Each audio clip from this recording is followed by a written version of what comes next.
आँख है भरी भरी और तुम मुस्कुराने की बात करते हो। आँख है भरी भरी और तुम मुस्कुराने की बात करते हो। जिंदगी खफा खफा और तुम दिल लगाने की बात करते हो। आँख है भरी भरी और तुम मुस्कुराने की बात करते हो।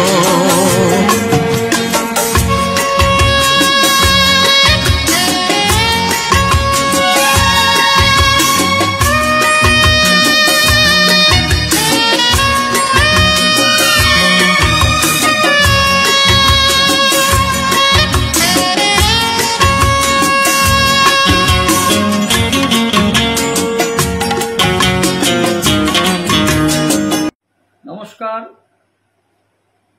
সুপ্রভাত, শুভ সকালের আমার সকল বন্ধুদের, আমার শুভানুধ্যায়ীদের এবং অবশ্যই আমার সকল ভালোবাসার প্রিয়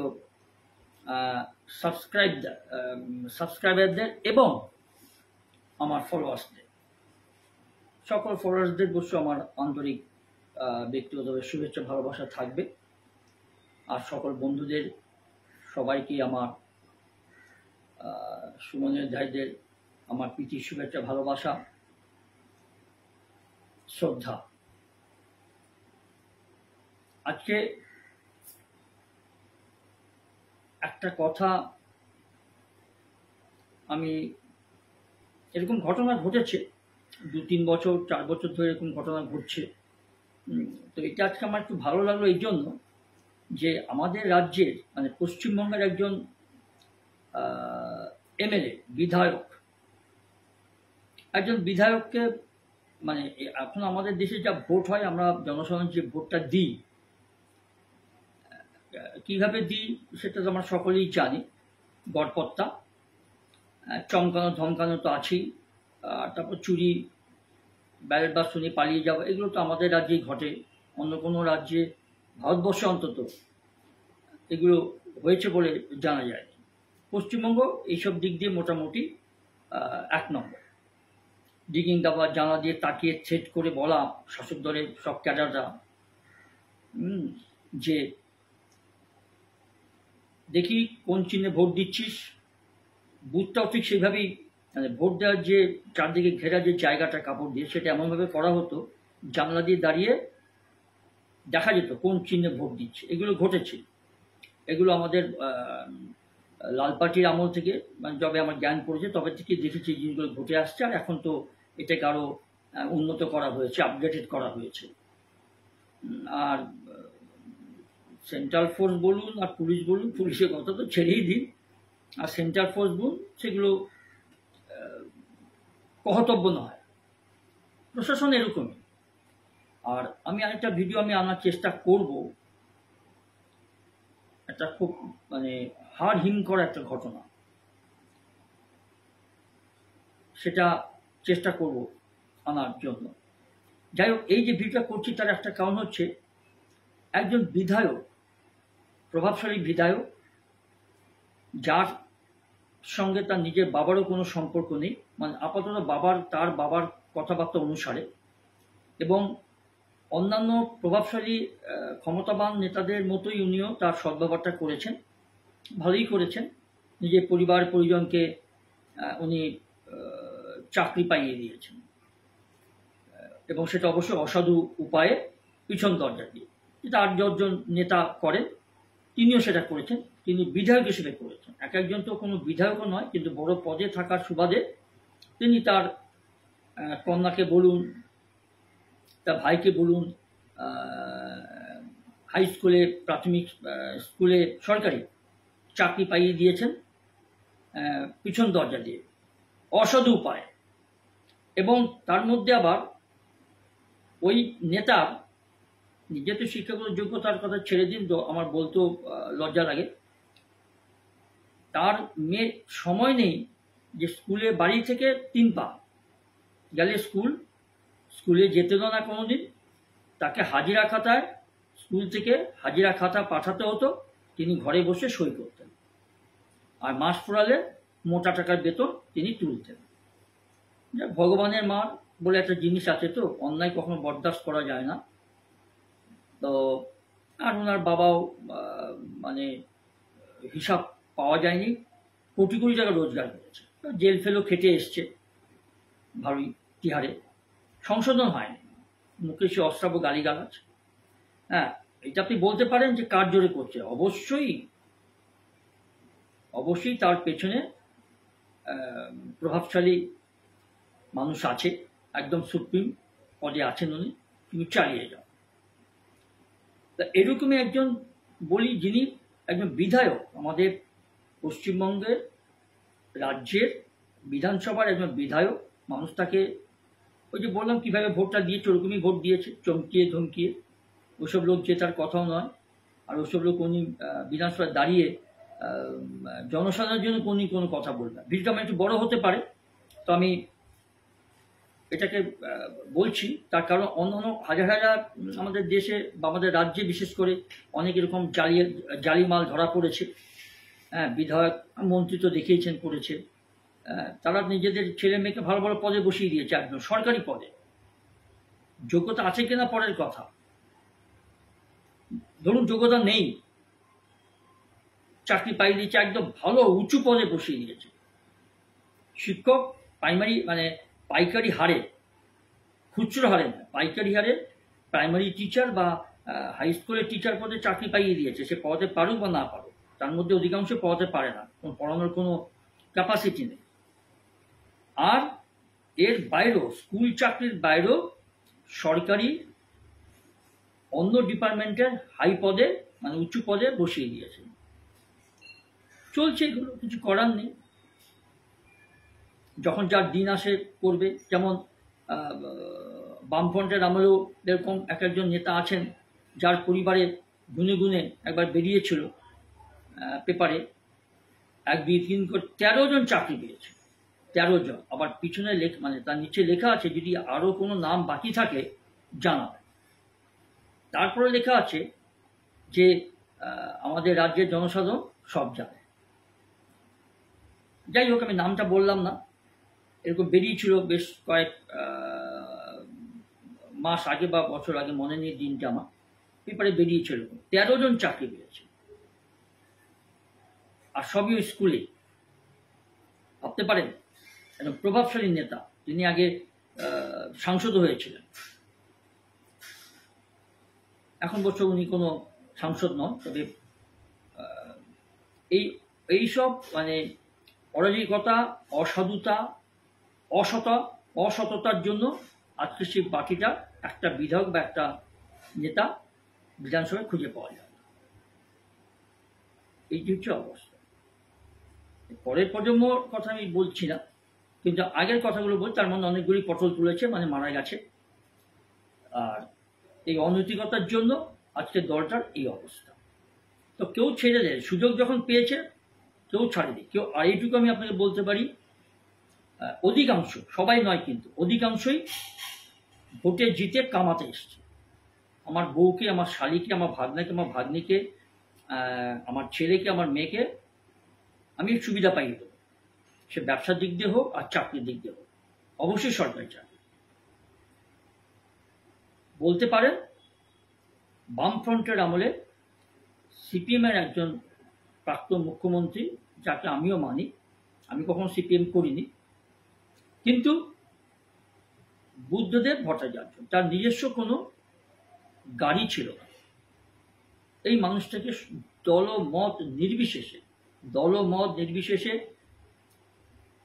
জাত ধর্ম নির্বিশেষে এই মানুষটার জন্য মানুষ চোখের জল ফেলেছে।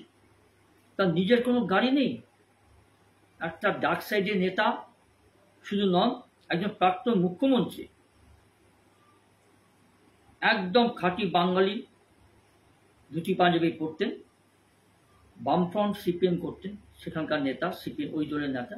এই একটা মানুষ আমার চোখে শ্রদ্ধেয় পূজনীয়, থাকতেন একটা সাধারণ একটা ফ্ল্যাটে। একজন মুখ্যমন্ত্রী, তার রুমটা আমি ছবিতে দেখেছিলাম, যে বালিগঞ্জ ফাঁড়ি থেকে প্রায় হাঁটাপথি যাওয়া যায়, সরকারি ভবন, ফেটে যাচ্ছে, জল পড়ছে, 8-10টা পাবলিকের মতো তিনি ওই ফ্ল্যাটে পায়রা খোপের মতো দুটো রুম মনে হয় উনি ওখানে থাকতেন পরিবার নিয়ে। তার বিরুদ্ধে কারো ক্ষমতানে আঙুল তুলে যে উনি এইভাবে 8-10টা নেতা নেত্রীর মতো পরিবারকে চাকরি পাইয়ে দিয়েছেন, কোটি কোটি টাকা লুটপাট করেছেন, শুধু নিজের পরিবারকে চাকরি পাইয়ে দিয়েছেন তা নয়, লোকের চাকরি পাইয়ে দিয়েছেন, তার জন্য টাকা নিয়েছেন, এবং টাকা নিয়েছেন তাদেরকে চাকরি অনেকে পাইয়ে দিতে পারেননি, তাদের টাকাও তিনি ফেরত দেন। তার টাকা ফেরত চাইতে এলে তাদেরকে ধমকানি চমকানি দেখিয়েছে, খুন করে ফেলবে। এই মানুষটাকে সারা দলমত প্রত্যেকটা জনগণ মাথা নত করে কুর্নিশ জানিয়েছে। লক্ষ লক্ষ মানুষ, হাজার হাজার মানুষ তাকে শ্রদ্ধা জানাতে গেছে। এই একটা মানুষের কথা আমি বলতে পারি। এগুলো ব্যতিক্রম, এগুলো মানে গোবরে পদ্মফুল ফোটার মতো, এগুলো ব্যতিক্রম ঘটনা। এইবার দেখুন, ইডিকে দেখে ফের ছুঁড়ে ফেলেছেন মোবাইল, পালাতে গিয়ে কাদায় পড়েও জালে শাসক দলের একজন বিধায়ক জীবন কৃষ্ণ সাহা। ইনি 2023 সালে একবার জেল খেটেছেন, প্রমাণও আছে, জামিনও পেয়েছিলেন, 13 মাস জেল খেটেছিলেন।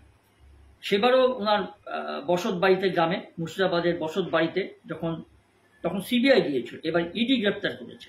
সেই সময় একই কাণ্ড, পাচিরটুকে পালাতে গেছেন, মোবাইল জলে ছুঁড়ে ফেলে দিয়েছেন, কিন্তু তৎকালীন 2023 সালে সিবিআই ধরে তাকে হাজতে পুরে দেওয়া হয়েছিল। যাই হোক, আমাদের বিচার ব্যবস্থা ব্যাপারে তো বলা যায় না কিছু, জামিনও পেয়ে গেছে, 13 মাস জেল খেটেছেন। দ্বিতীয়বার আবার উনি ধরা পড়েছেন এই কয়েকদিন আগে, 2025 সাল এই আগস্ট মাসে। ওই একই কথা, একই ঘটনা, সেই দুটো মোবাইল ছুঁড়ে ফেলে দিয়েছেন। এবার ইডি গেছে, ইডি যেহেতু আগে ঘটনাটা ঘটেছে 2023 সালে, সেটা ইডি কি করেছে, তার বাড়ির চারপাশে কেন্দ্রীয় বাহিনী মোতায়েন করেছেন পুকুরের ধারে পর্যন্ত। তো উনি ওই 7 ফুট যখন দেখেছেন জানলা দিয়ে যে ইডি এসছে, ওনার ঘরে আবার সিসিটিভি আছে, সবাই চা খাচ্ছেন ভোরবেলা, সবাই চায়ের কাপে চুমুক দিয়েছেন, তখন সিসিটিভিতে দেখতে পাচ্ছেন সেই ব্যবস্থা আছে ওনার। তিনি খুলে দেখছেন সিসিটিভিতে যে সেন্ট্রাল ফোর্স আসছে, বুঝে গেছেন তাকে ধরতেই আসছে। সঙ্গে সঙ্গে উনি কী করলেন, ওই গেঞ্জি আর ওই ফুল প্যান্ট পরে একটা ট্রাউজার, উনি সঙ্গে সঙ্গে 7 ফুট জানলা দিয়ে কী করলেন, বারান্দার মধ্যে জানলা দিয়ে উনি দুটো মোবাইল পুকুরে ছুড়ে দিলেন, আর ওই 7 ফুট নিজের প্রাচীর টপকে লাফালেন কচু বনে, জামা প্যান্ট কাদায় কাদায় ভর্তি। সেই অবস্থায় পুকুর পাড়ে দাঁড়ানো সেন্ট্রাল ফোর্স তাকে ধরে ঘাট ধাক্কা দিতে দিতে তাকে গাড়িতে তুলেছে। আর অটোমেটিক যেটা হয়, তিনি যে দলের প্রতিনিধি, বিধায়ক, সেই দল একদম উপর থেকে তাকে বাঁচাতে উঠে পড়ে লেগেছে। এটা স্বাভাবিক কথা, এটা আমাদের পশ্চিমবঙ্গের চিত্র। এইবার অনেক কথা বললাম, এইবার আসল টপিকটায় আসি। কেউ আছেন? দরজা খুলুন। কেন্দ্রীয় জওয়ানদের নিয়ে মুর্শিদাবাদের বরঞ্চার বিধায়ক জীবন কৃষ্ণ সাহার গ্রামের বাড়িতে আচমকা হাজির ইডির আধিকারিকেরা। সময়টা সোমবার সকাল, মানে আজকে বুধবার, গত সোমবার।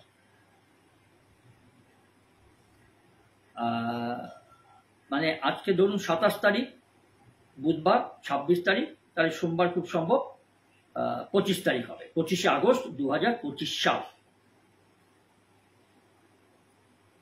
ঠিক সকাল 7টা আশেপাশে ডাকাডাকির পরেও কেউ দরজা না খোলায় অপেক্ষা করতে থাকেন ইডির আধিকারিকরা, সঙ্গে আছে সেন্ট্রাল ফোর্স জওয়ানরা। এবার হঠাৎ দেখেন যে মানে তারা দেখছেন আর কি, ইডির আধিকারিক এবং সেন্ট্রাল ফোর্সের জওয়ানরা পুরো বাড়িটা ঘেরাও করে রাখা হয়েছিল, কারণ 2023 সালে উনি এইভাবেই সিনক্রেট করেছেন, পালাতে গিয়েছিলেন। কোটি কোটি টাকা রোজগার করেছেন, মানে নিজের পরিবারকে তো চাকরি দিয়েছে, নিজের বউ চাকরি পেয়েছে, নিজের বোধহয় ভাইও একটা চাকরি পেয়েছে, নিজের একজন পিসি আছে, মায়া সাহা মনে হয় খুব সম্ভব, উনি বীরভূম সাইথিয়ার একটা পৌরসভার বোধহয় 9 নম্বর ওয়ার্ডের মনে হয় কাউন্সিলর। মানে মোটামুটি কেরিয়ারটা তৈরি করে দিয়েছেন নিজের এবং পরিবারের জন্য, কিন্তু নিজের বাবাকে কখন উনি দেখেননি, খাওয়া পড়াও দেননি বাবার উক্তি অনুযায়ী। আর ব্যাংকে কোটি কোটি টাকা, 3 দিনে প্রায় 35-36 লক্ষ টাকার ট্রানজ্যাকশন, বিভিন্ন জায়গা, নিজের গাড়ির ড্রাইভারের ব্যাংক অ্যাকাউন্টেও টাকা। তো তার সম্বন্ধে বলবো বলেই বলছি, মানে এরকম কখনো শুনেছেন? এগুলো দাগি যারা নটোরিয়াস ক্রিমিনাল, সমাজবিরোধী, তারা এগুলো করে, যেগুলো ঘৃণ্যকৃত সমাজে, সেগুলো করে। কিন্তু একজন বিধায়ক হতেই পারে, অভিযোগ আসতেই পারে, সেটা প্রমাণের ব্যাপার আছে, বিচার ব্যবস্থা আছে, তাহলে আমি পালাবো কেন? একজন বিধায়ক, হ্যাঁ, শাসক দলের বিধায়ক, এমএলএ, চিন্তা করুন, একটা এমএলএ রোজগার খুব একটা খারাপ নয়, খুব ভালো রোজগার, 14 ফুট বসে খাও। আর এমপি বা সাংসদের কথা ছেড়ে দিন, তাদের তো আরও হাইফাই ব্যাপার, রোজগারটাও আকাশচুম্বী। সেই লোকটা এইরকমভাবে কাদায় পড়ে, কচুবনে পড়ে, একদম জামা প্যান্ট কাদাতে ভর্তি, ওই অবস্থায় সেন্ট্রাল ফোর্স তাকে ধরেছে। মোবাইলটা আবার সেই 2023 সালের মতো ছুঁড়ে ফেলে দিয়েছে। প্রথম মোবাইলটা পাওয়া গেছে, কারণ চারদিকে সেন্ট্রাল ফোর্স আর ভুল করেন, ইডির সিবিআইরা যে ভুলটা করেছিল, এবার ইডির আধিকারিকরা সেই ভুলটা করেনি, পুরো বাড়ির চারদিকটা সেন্ট্রাল ফোর্স দিয়ে ঘেরাও করে তবে তাকে পার বাড়িতে নক করে। অত যথারীতি মোবাইলটা পাওয়াও গেছে, তুলে নিয়ে আসা হয়েছে তার পুকুর থেকে, যেখানে ছুঁড়ে ফেলেছিলেন। এইবার ব্যাপারটা খুব সুন্দর, খুব ইন্টারেস্টিং। কিন্তু হঠাৎ যখন দরজা খোলেনি, সবাই অপেক্ষা করছে, হঠাৎ দেখেন যে গলা গেঞ্জি আর ফুল প্যান্ট পরা এক ব্যক্তি প্রায় 7 ফুট পাঁচিল টপকে পালাচ্ছেন। আরে তাজ্জব কি বাত, তোবা তোবা, যা বাত হ্যাঁ। তখন সকালবেলা 7টার সময়, এখন মোটামুটি দিন ভালোই, সূর্যের আলোটাও বেরিয়ে পড়ে। তারা করতেই কচুবনে ঝাঁপ দেন তিনি। এরপরে কাদায় মাখামাখি হয়েই চুহানদের হাত থেকে বাঁচতে শুরু করে, মানে বাঁচার জন্য তিনি লাগান দৌড়। পারে, বয়স হয়েছে তো, দুদিন পর তো শ্মশানে যাওয়ার ডাক আসবে। কিন্তু ওই যে লোক তো ছাড়া জানে, মানুষ তো। একবার যখন আমি এমএলএ হতে পেরেছি, আমার উচ্চ আধিকারিকদের দয়াতে দলে কামিয়ে নিই ভাই, জনসেবা এগুলো ভাওতা।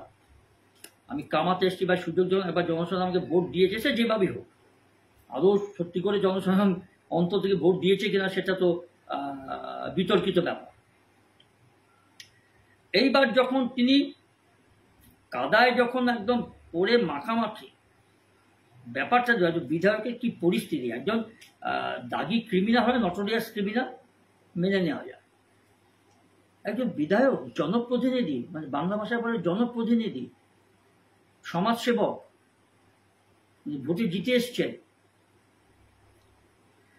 এবার সেই জওয়ানদের হাত থেকে বাঁচতে আবার ফের দৌড়। আর দৌড় মানে প্রায় 100 মিটার দৌড়ানোর পর, 100 মিটার দৌড়, 100 মিটারটা কম নয়, ওই বয়সে, ওই কাদা গায়ে, জামা প্যান্ট পুরো কাদা ভর্তি, সেই অবস্থায় চারদিকে সেন্ট্রাল ফোর্স, ইডির আধিকারিকরা 100 মিটার দৌড়েছে। দম আছে বলতে, দমটা তৈরি করে ফেলেছে আর কি, প্রভাব প্রতিপত্তি হোক, অর্থের জোরে, মানে অসৎ উপায় রোজগারের জোরে দমটা মোটামুটি তৈরি করে ফেলেছে। বয়সটা কিন্তু কম নয়, বেশ ভালোই বয়স আছে, একদম বাচ্চা ছেলে নয়। এইবার ব্যাপারটা হয়েছে কি যে ওই যে দৌড়ানোর পরে কেন্দ্রীয় জওয়ান এবং ইডি অফিসারদের কাছে, মানে তারাও জওয়ানদের সঙ্গে তো পারবে না,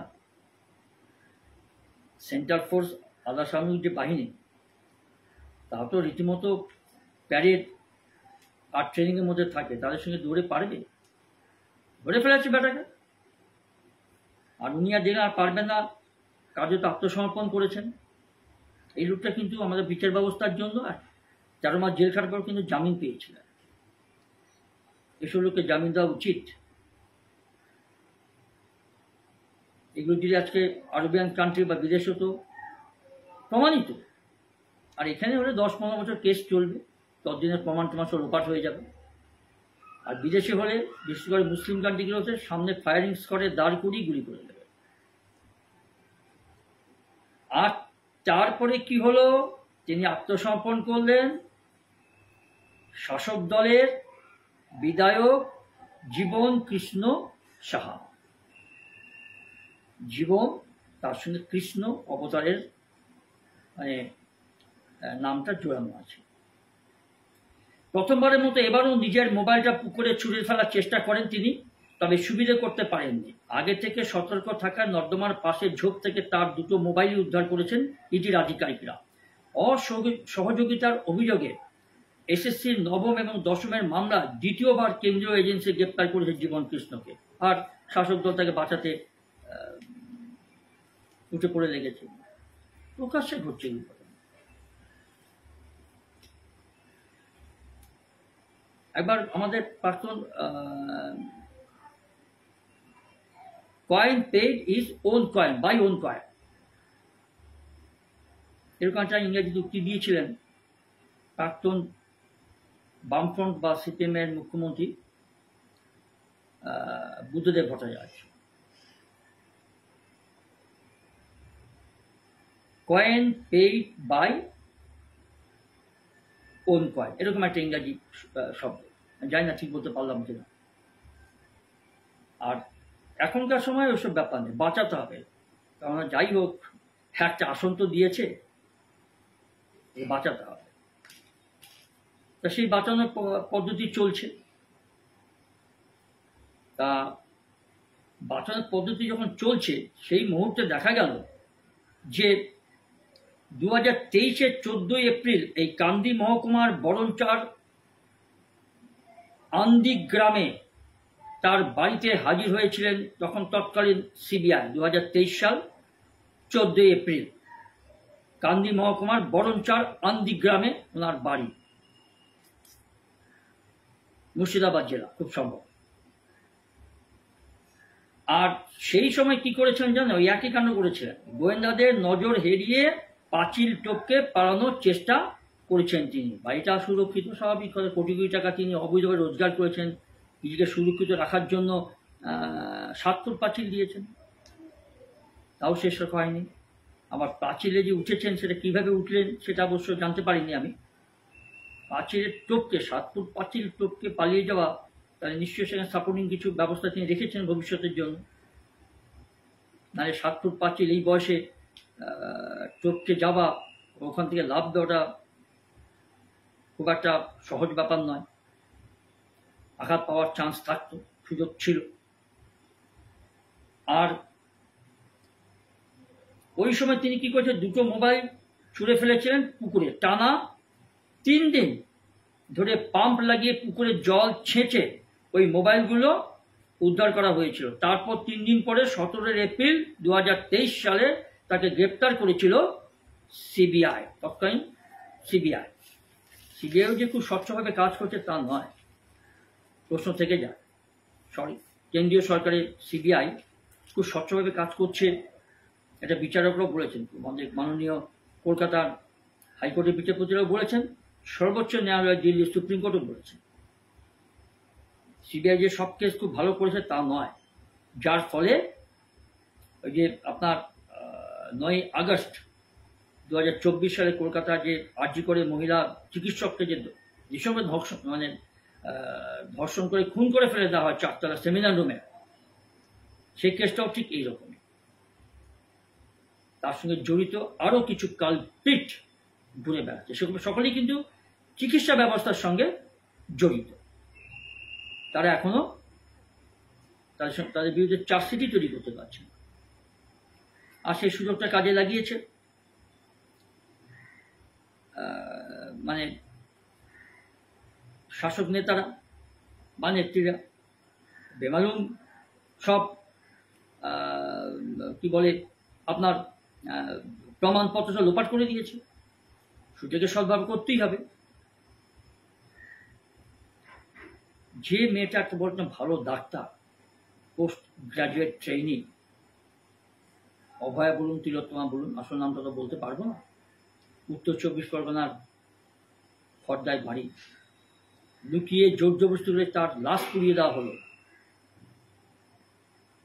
সেই অসহায় বাবা মা, একটা মাত্র মেয়ে, মেধাবী ডাক্তার আমরা হারালাম, আর তার বাবা মাও সেই তার কন্যাকে হারালো। কি যন্ত্রণা বলুন তো, কি জ্বালা বলুন তো, কি দুঃখ বলুন তো।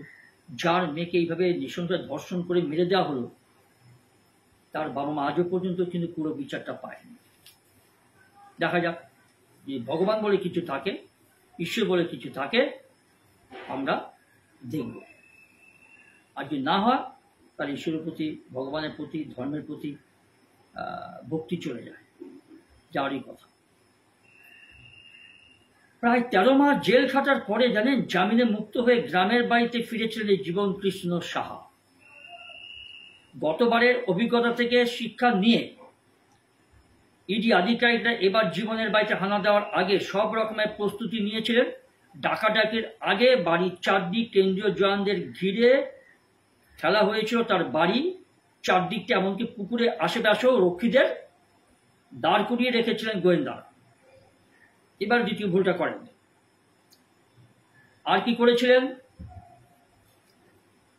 মোবাইলগুলি, জীবনের যে ছোড়া মোবাইলগুলি কিন্তু যখন বাইরে ছুঁড়ে ফেলে দেওয়া হয়, সেগুলো আর আগের মতো এত কষ্ট করতে হয়নি, জল টল ছাঁচতে হয়নি, মোবাইলগুলো উদ্ধার করা গেছে। কারণ চারধারে তখন সেন্ট্রাল ফোর্স পুকুরের চারধারটা পর্যন্ত পাহারা দিচ্ছে। আর কারণ ইডি অফিসাররা জানতেন যিনি পালাতে পারেন, মোবাইল ছুটতে পারেন, সেই জন্য ব্যবস্থা করেছেন। এবং সত্যি ঘটনাটা মানে তাদের আন্দাজটা মিলে গিয়েছিল। ঠিক ওই একই ব্যাপার, পাঁচিরে পালাতে গেছেন, কচুবনে কাদায় মাখামাখি হয়ে গেছে। বরঞ্চার বিধায়ক জীবনকৃষ্ণ সাহার পোশাক পরিচ্ছদ কাদায় ভর্তি, মোবাইল যথারীতি তিনি একদম এক টিপে ছুঁড়ে ফেলেছিলেন, মোবাইলটাও উদ্ধার করা গেছে, কষ্ট করতে হয়। সকাল 6:50 কি হয়েছিল? ইডি এবং স্থানীয় সূত্রে জানা গেছে যে এদিন সকালে ঘুম ভাঙার পরে বাড়ির ডাইনিং রুমে বসে চায়ের কাপে সবেমাত্র চুমুক দিয়েছিলেন জীবনকৃষ্ণ সাহা। এমন সময় দোতলায় তিনি যখন খাচ্ছিলেন চাটা, তখন তিনি তার সিসিটিভিতে দেখতে পান যে সাদা রঙের একটি গাড়ি বাড়ির দিকে এগোচ্ছে। চায়ের কাপ ফেলে দোতলায় গিয়ে তার দুটো মোবাইল জানলা দিয়ে বাইরে ছুড়ে দেন তিনি। আর এরপরে 7টা নাগাদ ইডি আধিকারিকরা তাকে যখন ডাকাডাকি শুরু করেন, সেই সময় আম গাছের ডাল বেয়ে, দেখুন, তোবা তোবা, একজন বিধায়ক, জনপ্রতিনিধি, ভোটে জিতে এসছেন জনসাধারণের, সিসিটিভি যেই দেখেছে একটা সাদা গাড়ি আসছে, তার পিছনে আরো ফোর্স, সঙ্গে সঙ্গে মোবাইল তো ছুড়ে দিলেন জানলা দিয়ে, আর আম গাছের ডাল বেয়ে পাঁচির টপকে তিনি পালানোর চেষ্টা করছেন। তারপরটা কিটা হলে এবার শুনি। উনি আবার সিসিটিভি নিয়ে দেখেন সকালবেলা, ভয় তো থাকে না, চোরের মন সবসময় পোটলার দিকে। এখানে আবার পোটলা বলতে পালানোর রাস্তাটা সবসময় সজাগ রাখতে হয়। আর সেই আম গাছের ডাল বেয়ে জানেন 7 ফুটের পাঁচিল টপকে কচু বনে ঝাঁপ দেন এই বিধায়ক জীবনকৃষ্ণ সাহা, বরঞ্চা, মুর্শিদাবাদে। আর ওই জায়গায় আগে থেকেই সিআইএসএফ এর জওয়ানদের নিয়ে দাঁড়িয়েছিলেন ইডি আধিকারিকরা। তারা সাদা গেঞ্জি আর কালো ফুল প্যান্ট পরে দৌড়তে থাকা জীবনকৃষ্ণকে জল কাদা মাখা অবস্থাতেই পাকড়াও করে ফেলে। একদম হিন্দি ফিল্মের গল্প বা শুটিং যাই বলতে পারে, ঠিক তার সঙ্গে মিলে যায়। আর পোশাক পাল্টানোর সুযোগ দেওয়ার পরে শুরু হয় জিজ্ঞাসাবাদ পর্ব।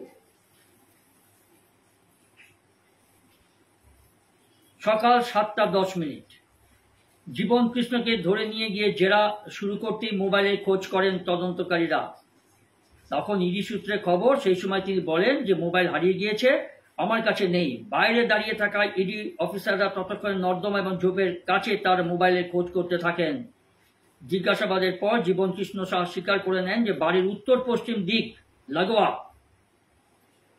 ঝোপের দিকে দুটো মোবাইল ছুঁড়ে ফেলে দিয়েছেন তিনি। কিছুক্ষণ পর খোঁজাখুঁজির পরেই অবশ্য মোবাইলগুলো পাওয়া যায়। তবে টানা জিজ্ঞাসাবাদের পাওয়া যায়, অবশ্য মোবাইলগুলো পাওয়া যায়। তারপর টানা যখন জিজ্ঞাসাবাদ শুরু করা সেখানে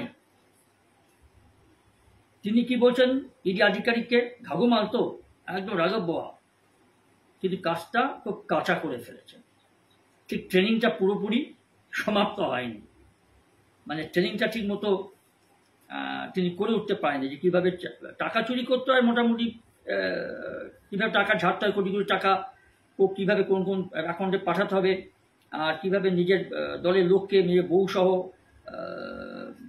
নিজের শ্বশুরবাড়ির লোককে সহ চাকরি ব্যবস্থা, সেগুলো মোটামুটি করে উঠতে পেরেছেন। কীভাবে পালাতে হবে বা সেই সব প্রমাণপত্র কীভাবে লোপাট করতে হবে, সেই জিনিস, সেই কোর্সটা, শেষের দিকে কোর্সটা উনি অসমাপ্ত থেকে গেছে। যার ফলে ফল বাচ্চা ধরা পড়ে গেছে দ্বিতীয়বার। ওর মধ্যে 13 মাস জেল খেটে মানে বেরিয়েছিলেন, জামিন পেয়েছিলেন। এরপর দেখুন পরিস্থিতি কি, যখন জিজ্ঞাসাবাদ করছে আর ইডি আধিকারীরা মোবাইল খোলার পাসওয়ার্ড করে, বলছে পাসওয়ার্ডটা তো মানে আমি ভুলে গেছি, দিতে চাইছে না। এমনকি নবম দশমের মামলায় যেসব নতুন তথ্য উঠে এসেছে সেই বিষয়ে জিজ্ঞাসাবাদ করা হলে মুখ খুলতে চান জীবন কৃষ্ণ শাহ। বলবে কি করে, ফেসে গেছে, একদম ফেসে গেছে, ট্রেনিং কমপ্লিট হয়নি। ও অতটা দুধে মাল 8-10টা শাসক দলের নেতা যেগুলো এইসব কাজে ব্যস্ত, মানে দক্ষ করে ফেলেছে, তারা কিন্তু মোটামুটি বেরিয়ে গেছে, সেই টেকনিকটা উনি ঠিক মতো করে উঠতে পারেননি। প্রায় 7 ঘন্টার পরে অসহযোগিতার অভিযোগে জীবন কৃষ্ণ সাহাকে গ্রেপ্তার করেছে কলকাতার উদ্দেশ্যে রওনা দেন ইডি আধিকারিক। পিসি এবং শ্বশুরবাড়িতে হানা। জীবন কৃষ্ণের বাড়ি ছাড়ার এই দিন ইডি আধিকারিকদের অন্য একটি দল বীরভূমের সাঁইথিয়া পৌরসভার 9 নম্বর ওয়ার্ডের তৃণমূল কাউন্সিলর মায়া সাহার বাড়িতে যান। পিসি জীবন কৃষ্ণ সাহার পিসি হচ্ছে এই মায়া সাহা, তিনি আবার কাউন্সিলর। একদম ষোলঘরা পূর্ণ, ক্ষমতায় পেয়েছে, অথচ হাজার হাজার বেকার, লক্ষ লক্ষ বেকার চাকরি পাচ্ছে না, ফুটপাতে বসে আন্দোলন করছে। চাকরি না পেয়ে, চাকরি হারানোর ফলে সুইসাইড করছে, পরিবার ভেসে যাচ্ছে। আর এরা কি করছে দেখুন। এবার এই যে মায়া সাহা, ইনি হচ্ছেন জীবন কৃষ্ণের পিসি। তা এবার পিসি নিয়ম দুর্নীতির মামলায় জীবনের সঙ্গে মায়ার কোনো যোগাযোগ রয়েছে কিনা তা খতিয়ে দেখছে ইডি। সাঁইথিয়া পৌরসভার চেয়ারম্যান বিপ্লব দত্ত বলেন যে আদালতে বিচারাধীন বিষয় তো আমি কোনো মন্তব্য করতে পারবো না, করবো না।